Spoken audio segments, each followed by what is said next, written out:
What's up YouTube, Capital G here. Got a couple of quick and excellent duels for you guys to check out, including this really slick level 9 deck, which it's interesting because it can use so many powerful level 9 and rank 9 cards, and it's actually pretty awesome what this deck can do. Shout outs to Lord Bakura, a member of my live stream who actually is playing this deck and sent me this duel. A lot of these cards are part of like the World Legacy storyline. You guys know in Dark Neostorm, a lot of level 9 support, but not just can you go into things like True King of All Calamities, but you can also go into like the Generate, the new archetype coming out in Mystic Fighters. You can go into their Sea Monsters and even play some Rituals, which you'll see momentarily. So let's go ahead and roll this, and some of the spells and traps are actually kind of dope what you can do with them. Goes for Nightmare Mermaid, not going for any Orcus combos or any of those shenanigans. Instead, he's actually just going to go ahead and summon this Id Leaf from his deck, which is kind of cool. He is playing Prediction Princess. Keep in mind, this is also a level 9, so you can tribute one of your level 9 monsters and you can summon Terra Tray. Excellent card, and you guys will see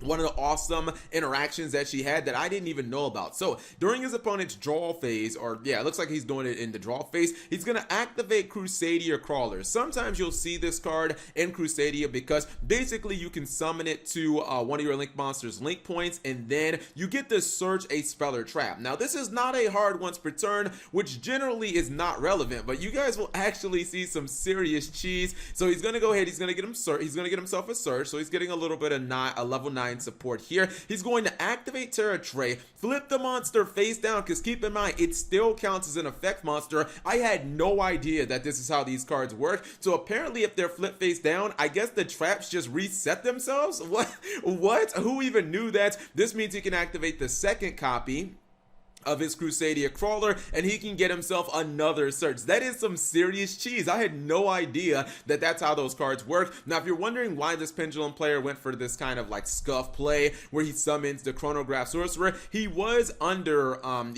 Iblis, so it's not like he really could have done anything. Obviously, none of these Pendulums could have been special summoned because obviously he can't summon unless he's going to, you know, basically use like the Iblis. So he wouldn't have been able to do any single or any like legitimate plays unless he used that. I kind of questioned him using the Into the Void. I felt like this was high risk and very little reward. I know Triff runs this in his build. I think it's a high risk card, but in this situation I would have waited until next turn. Anyways, gonna go for Destrudo, then makes a really just stupid play here. He goes for, F.A. Don Dragster pass, basically. He's gonna lose his hand. Keep in mind, he did activate Into the Void, puts up, another scale in the Pendulum Zone and loses 2 cards, so that obviously didn't work. His opponent's gonna trade in the 2 cards for Lanphalinkus. I think he just wanted to open up some extra monster zones, although I'm not a fan of giving up Terra Trade. It's like one of my favorite cards. Anyways, F.A. Don Dragster is gonna negate the World Legacy Succession, no problem. He's just gonna go for that Crusadia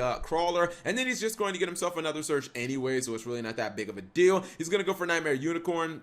The World Chalice is going to float into 2 normals, which actually coincidentally are going to make Miko. He's going to go for Avramax, then he's going to summon a normal, and then guess what? Since he did have 2 normals in the graveyard, he can go ahead and he can summon this guy. These cards are just like, well, not just like, but they're very similar to like Dragon Rulers, kind of in theory, just like very watered down Dragon Rulers. Anyways, since he did have this card, the World Legacy Monstrosity, this means that he can make a couple more 9s or bring them out anyways, and then he can go in straight into the Generate rank 9, which is also pretty awesome. But he's not done. He's going to activate Pre-Preparation of Rites, still going to summon a Terra Tray after using Prediction Ritual, and that's a whole lot of damage on board in that second turn. The level 9s and the rank 9s, I'm telling you guys, they're getting it in right now, when obviously Pendulum player has no hope of being able to survive that, and he just has to scoop it up. And not only was it a decent amount of opposition, but locking your opponent under that Iblis very early is still something that can be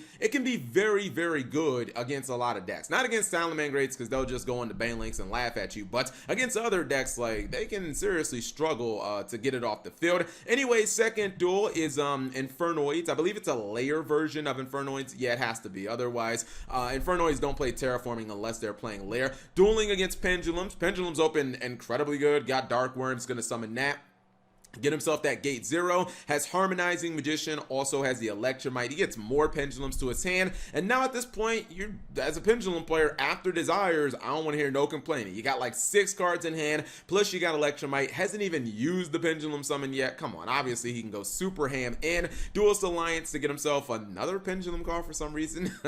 He is going to summon 5 monsters off the pendulum summon. I thought this was weird. Usually when people summon Harmonizing Magician, I'm very used to them leaving a zone open so that Harmonizing can summon something from the deck, but he didn't actually do that. He just went for 5 monsters. I mean, it's fine. He can still go into Guard Dragon plays, get Vortex, Luster Pendulum, all that good stuff. Good to see him. I haven't seen that card since like sometime maybe like 2016 or thereabouts. He is going to end with Borreload Savage Dragon, Vortex Dragon, and the Hermetic Seal of Heavenly Spears. The only problem is his copy of Sorcerer Supreme or Mighty Sorcerer. This card does not actually have a counter on it, so he cannot get this negation. It is a 3 disruption board, not terrible. This card, the Time Gazer, doesn't really serve a purpose here, but whatever.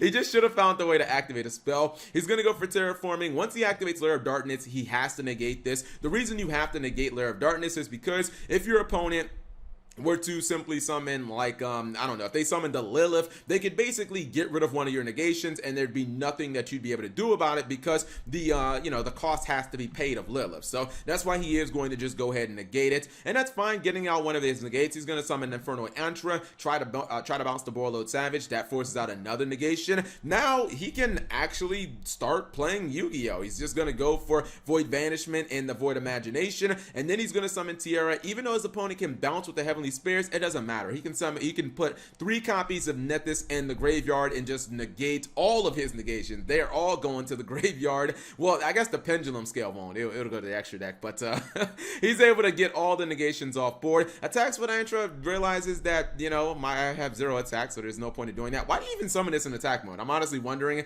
He's gonna go for Void Feast.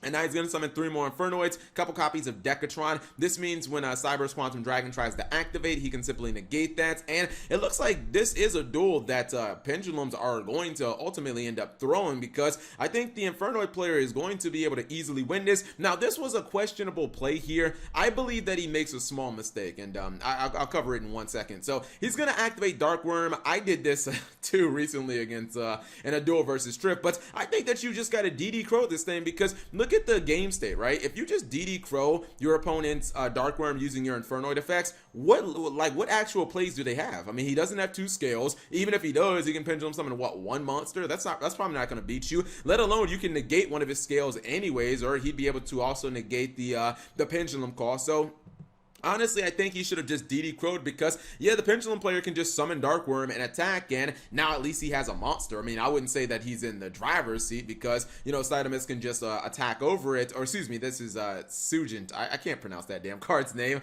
S-J-E-T-T-E. That's not a word, Konami. Or a name, anyways. But I think that the Pendulum player is going to try to fight back. Once again, Dark Worm used. He's under card by the grave, so he can't use any of those DD Crow effects right now, but it doesn't matter. He can simply summon Ondoku from the graveyard, blow his monsters up. Oh no, wait, I'm trolling. That's in the next turn. Oh my goodness, I got ahead of myself. He wouldn't have had enough damage to do that anyways. That'll happen in the following turn. Pendulum player finally will be able to pendulum summon and activate the Empowering Dragon effect. I think that Antandel is going to chain. He is going to get some attacks through, but now is when he can summon the Onoku and just simply end the duel. I feel like if you would have banished that Dark Worm, I think this duel would not have been nearly as close, because I feel like that was his only kind of way back into the game, was to get a decent beater on field and start trying to get rid of the Infernoids, because Infernoids without grass, they do kind of have a clock, because they have to use their graveyard as a resource, and a lot of them don't use burial from a different dimension, so you can kind of outgrind them if you have enough time. And pendulums, you give them enough time, obviously they can use the pendulum summon over and over again, but he was able to break that negation board fairly easily. Anyways, hopefully you guys enjoyed those short duels. If you did, give the video a thumbs up. Thank you guys for watching. As always, subscribe if you have not already, and turn on that notification bell for daily videos. And actually, because we're so close to 10-minute ad revenue, and I'm pretty sure some people want to see the deck anyways, this is what the deck list this looks like on paper, and actually the deck is completely TCG legal. -1 card, obviously the Generate XC monster. That's the only card that we don't have. I mean, it's not like super integral. I mean, you could just summon True King of all Calamities. It works just as well. Gives you more negation. I love this, man. I love seeing any deck that can summon Heart Earth Dragon. This card is awesome. Used to be able to summon this card with the rank up of Phantom Knight's launch before that card got banned. Rest in pepperonis to that. But yep, you do have to run a lot of vanilla monsters just because the vanillas work with some of your level 9s. They work with Miko. They work with some of the other stuff like Unexpected Die, Rescue Bunny, all those. So you do have to run, I guess you could say, like a fair amount of bricks. But if you're able to combo, then you know it's actually pretty damn strong. I do kind of wonder about going second because it doesn't really look like you have any kind of going second options. Maybe you could play some kaijus. I'm sure there has to be some level 9 kaijus that would naturally fit in here. That would probably be an option.